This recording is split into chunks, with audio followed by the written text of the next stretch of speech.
Are you a gyro kind of player, or do you play a lot of competitive games? Or better yet, are you the kind of person to live in the present or worry about the future? Hi, I'm Clef and you're watching Game Tech Talk.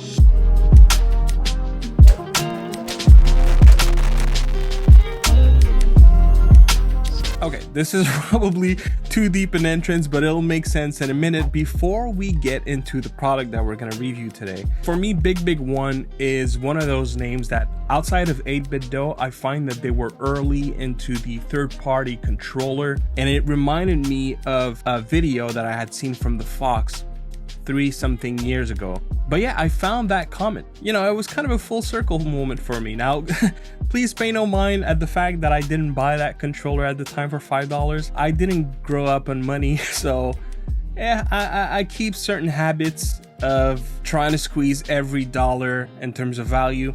However, as I grew up, I definitely came to understand something. More often than we think, paying less often results in paying more. Before anything else, of course, this product has been sent for review. All opinions are my own and they get to see the video at the same time as everybody else. One of the key features of this product is that it has gyro to control your sticks, and we'll definitely test that. So here we have the controller. If you take the Pro kit or Ultimate kit, I'm not sure exactly what they call it, it comes with a pretty sturdy, pretty hefty dock where you can plug in your dongle. So if you want something that is all connected together and then linked to your PC, you can do that as well. You have a replacement D-pad, which I'm definitely gonna try. And then you have different sticks if you want different heights. They also come pre-wrapped in their metal rings, which I appreciate. Comes with the small one, then you have the medium, and then you have the long, depending on what your preference is. And for this product, I'm actually going to need the manual, so I'm going to keep it out. We have the 3 different modes, mappable buttons, audio supported, which is not that common with third-party controllers. So here it talks about the different features that it has. It has Hall sensor trigger, but it doesn't have Hall sensing sticks. And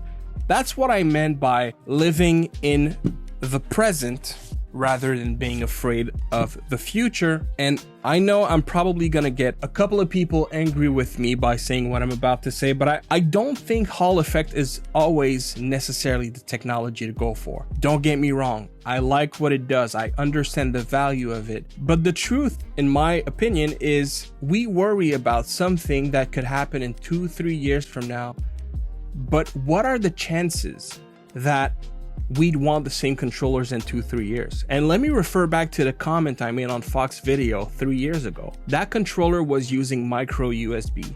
That controller did not have all the different modes that the ones that we find today have. Hall effect, as good as it may be, does have an aspect to them that they're designed to make you fear what is to come in the future by giving you something that often can be subpar in the present. And that's where ALPS, a good ALPS stick, can make a world of difference. And we're gonna see if it is the case today with the Rainbow 2 Pro. So let's talk about the ergonomics.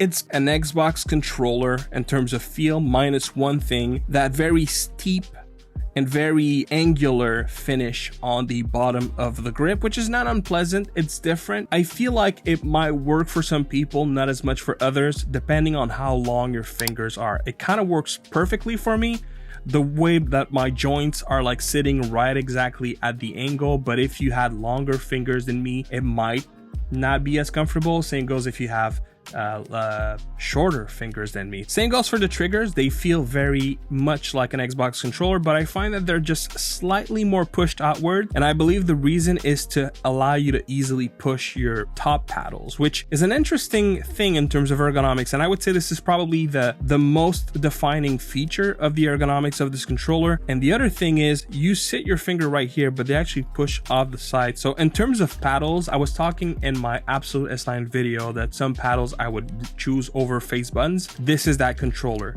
The paddles feel exceptionally good. If you want to have your fingers always, and I mean always, on your sticks, this is the controller to go for, because honestly, it's very impressive what they have designed in terms of ergonomics for that aspect. It's elite in ways that you're not used to seeing what an elite controller feels like. This is extremely well engineered. We have membrane face buttons, we have what seems to be a tactile D-pad. Very happy to know that this exists. It feels like some other controllers that I've tested recently with tactile feedback that have done very well in terms of inputs, but not with the cross style. They do have a little bit of, I don't know if you'll see, it's like there's a circle around the arrows, which does help the gliding motion, even if you're using that cross style. But I would expect that this is probably going to work better. Since we're on the subject, you push your finger under from the side and you just, wow, this one is a little harder. Let me do the other side. There you go. And just push it up. You have tactile shoulder buttons, very low travel. I actually like them. The sticks, you have a little bit of a rubber that is different in terms of the texture. I actually like it. Holds very well onto your thumb. I don't know that they're gonna stay like that. They also give me the impression that the rubber might fade off fairly easily, but otherwise I don't see how your finger could slip off of a stick like that. They really feel good and they have a really good hold. Here we have the home, select, start, capture button, but we also have what will be turbo. This will be for mapping your paddles.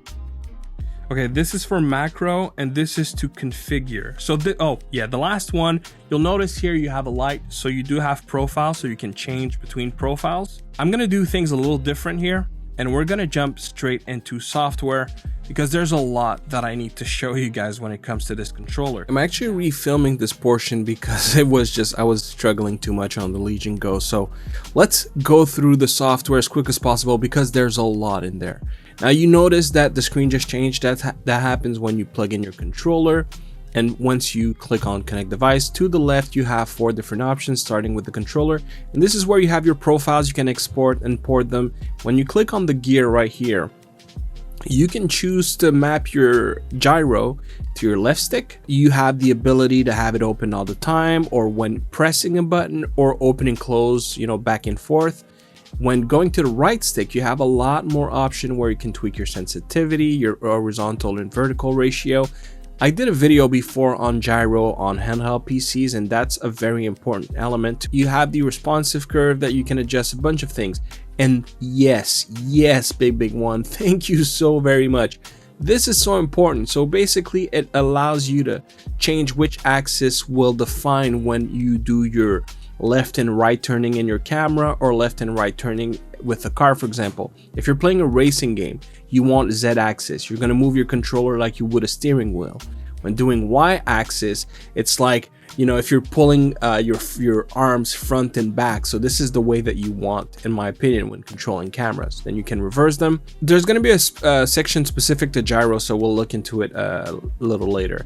When talking about the sticks, you can address the curve. There's a bunch of things that you can address: the inner, outer dead zones. Curve here, we have rectangular versus circular. So depending on what you want in terms of your reading, you can change that. By default, it is on circular. If you want rectangular, you can just click here. DFL dynamic filter. This is something that if you've seen my Vader 4 Pro video, that might sound familiar. Your sensor has tremor. It has little vibration, which there's almost always an algorithm to prevent that from being read. Otherwise, your sticks would just go wonker all over the place. This is what this does. But when your controller is very new, very fresh, you may want to deactivate that. It might give you a very precise and better stick clarity, but as you experience wear and tear, this is probably something you want to keep activated. So, you know, play with it, see what works best for you. Dynamic calibration is your sticks, when they return, they're not always exactly at the 0 and 0 axis. So what this does is, after a millisecond or two, it will remove any offset that you may have on your sticks and put them back at 0 axis. Also something that, you know, at the beginning you may not feel the need as much, or depending on how you set your dead zones, that's again something that you can fiddle with and see what works best for you. Next is the triggers. Here you have what is, well, you can adjust the dead zones, of course, but you also have a software corrected hair trigger if you want, but there's also a physical hair trigger on the controller, which we'll talk about. When going to the key map tab, this is where you go to remap your entire controller. Now this one does something I haven't seen other controllers do. You can do, of course, gamepad keys, but you can also do keyboard keys. Now usually other controllers that I've seen able to do this, Whenever you disconnect the controller, you lose the feature. So basically it is tied to the software. But with the Rainbow 2 Pro, at least as far as I've experienced, whatever you map stays on board. So even if you have no software running, in fact, just to give you an example, I was able to get this running, take the controller, go to a completely different operating system with no software installed, and yet it would still work. So this is something personally I have never seen another controller do. Maybe not the only one to do this, but if there is, I don't know what controller that would be. And here you can control the vibration. When going to the second tab, you can set macros. So if you're not familiar with what macros are, they are a sequence of different keys. So for example, if you wanted to do the Konami code on a macro and activate it at the push of a single button, you could do that. And then you can choose if you map it to M1, M2, M3, M4. Here, this is the different modes. So here you have X input, PS mode, and switch mode. By the way, all three modes can be either wired and Bluetooth. However, only X input and switch will work with the dongle. We'll look into that when it comes to performance. The step precision settings. So this is very important. Basically, the lower the number, the better. So I'll put images on screen based off of where you are, and pay attention to the step resolution of your stick based off of where you are. If you are at 256, for example, you will be at 0.0078. At 128, you'll be at 0.0039. Here at 64 at 0.0020, and at 32 at 0.0010. So the lower the number, the tighter the reading can be. So if you want a stick that is much clearer, that gives you more smoother, really smooth readings, that's where you want to go. Now, some people might find this too precise. Personally, that's what I use. I think it's the best, but it does come with a little bit of, you know, learning how to really be really gentle on your sticks if you're trying to do super micro movements. Here you can calibrate your gyro and sticks. You can also do that with a shortcut on the controller that is part of the manual. You can swap your left stick and D-pad, and then you have another bunch of settings that you can do, you know, basically quality of life features. And here, this is where you go for your upgrade for your software and controller. Everything is at the latest for me. So this is it. This is the software, extremely comprehensive. And by the way, you also have a software for iOS and another one for Android. So you don't necessarily have to be on PC to be able to use the software. Before moving on to the stick portion of this review, I did test the D-pad on Street Fighter, and I would say this is by far and easily the weakest aspect of this controller. It is not good, generally speaking, on the market of third-party controllers. I was barely able to pull Hadoukens, and I also, although you won't see footage because I didn't capture it, I also tested diagonals and just intentional inputs on adjacent arrows, and it's also not good. If you're trying to glide from one arrow to another, it is in fact terrible. So it is best to think of this D-pad as something that will serve purpose in modern games, like opening your map or changing your items. For that, no problems. Like, you push the key, it will actuate, that's fine. But in terms of like long exposure to the buttons to move on a platformer or just making commands in a fighting game, yeah, it's not good at all. Let's go into Aimlabs, and here's what I'm gonna do. I'm gonna do a round, just the sticks. Then I'll do a round where I use the sticks, just the gyro, and then I'll use a round where I use both. So quite frankly, I don't know. I don't know what's gonna happen. This is gonna be interesting. And do keep in mind that I do like gyro every now and then, but I don't make it something that is on my regular repertoire. Oh, by the way, while this game is loading, when you double tap this little FN button, you can change from no RGB to being color matched to the mode that you're on. So when it's Xbox, it's green, when it's Nintendo, it's red, and when it's PlayStation, it's blue. Same goes for the dongle, by the way. When you pair it with the matching mode, the dongle's light changes as well. Little details.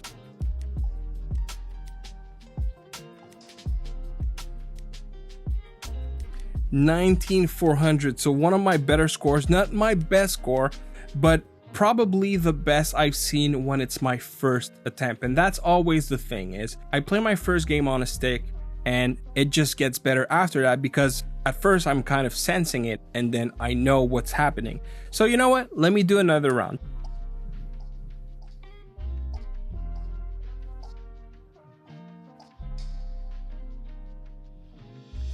$21,000. So it's jumping, and I feel like if I was to do 2 more rounds, it would do the same. Let's go ahead and try with just the gyro. I haven't used the stick yet.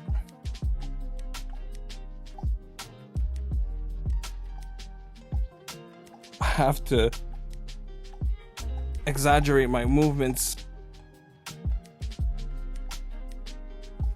Okay, let me just recenter here real quick.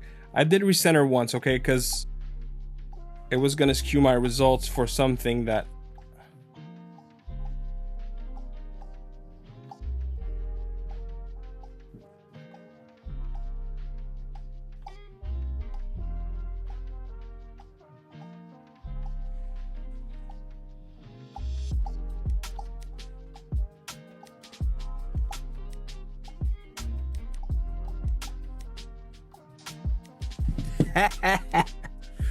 $19,000, and this is gyro. Okay, yes, I did recenter once. I had no choice, because keep in mind, I haven't tried to configure my gyro, and again, I'm not much of a gyro player. That's the funny thing. So now we're gonna do the ultimate test. Now I'm actually gonna allow myself to use both. Ooh, this is worst. I'm not gonna lie, this is harder than I thought. Using both my sticks in the gyro, like, effectively, there's gonna be a learning curve. But when using gyro alone, and that's the thing, if I was to tweak it or greatly reduce the movements of my gyro so that I use it for micro movements and focus on using the sticks for the bigger movements, I feel like I could potentially do better. And I still find that it's such a smoother experience for certain types of movement. And let me see if a second round helps me. Where, I mean, now that I'm talking, it seems like we're off to a great start, but see, like those small moves, I wouldn't trust myself as much with the sticks, even though these are amazing sticks. Wow. Yeah, no, it feels so much better.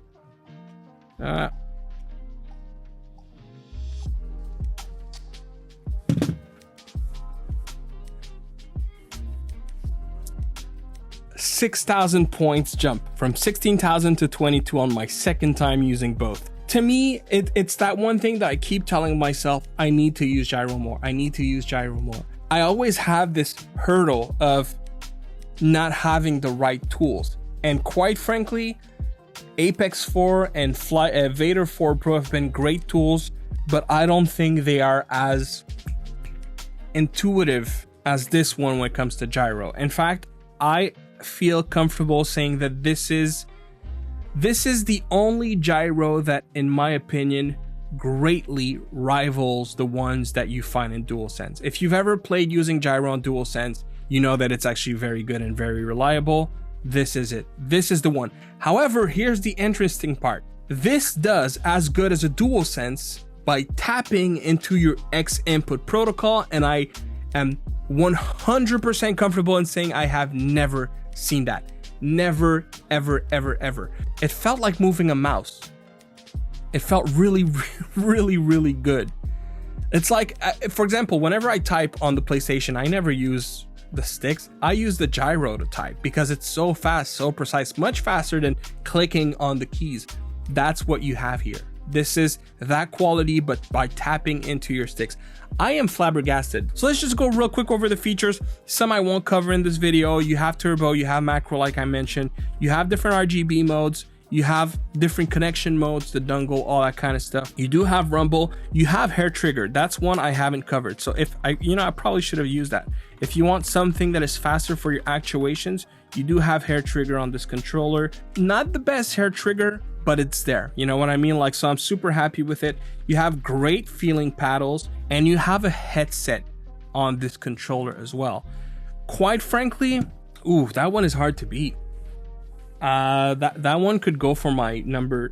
You know, it was the Vader 4 Pro since I tested this one, but you know what? I'll have that answer when I do the tier list for controllers. But guys, in terms of compatibility, it's very simple, very straightforward. You can use that on PCs, on the Switch, on Android, and on iPhones. Now, you do have an app also for your Android phone and for your iPhone if you don't want to use it on PC. So that's a great feature as well. As long as you're connected through one of those devices and you have the app open, you can make some tweaks of your controller. And the last thing for us to cover is performance and price.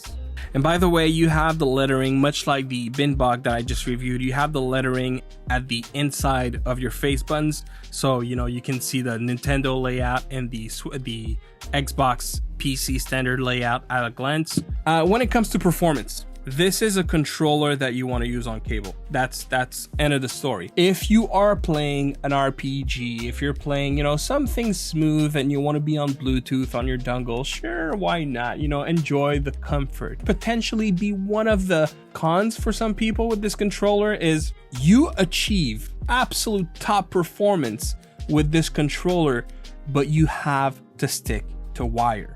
Whereas on the Apex 4 and the Vader 4 Pro, you can also achieve what is phenomenal performance, but you can also do it on a dongle. I'm not saying don't buy this controller, definitely do. It's a great product, but don't buy this controller if you know that you're never gonna use it wired. It's like you are losing the benefits that this product, which is phenomenal by the way, but you will be losing too many of the benefits that this controller provides if you don't go wired. That's really the only thing, and I don't count it as a con.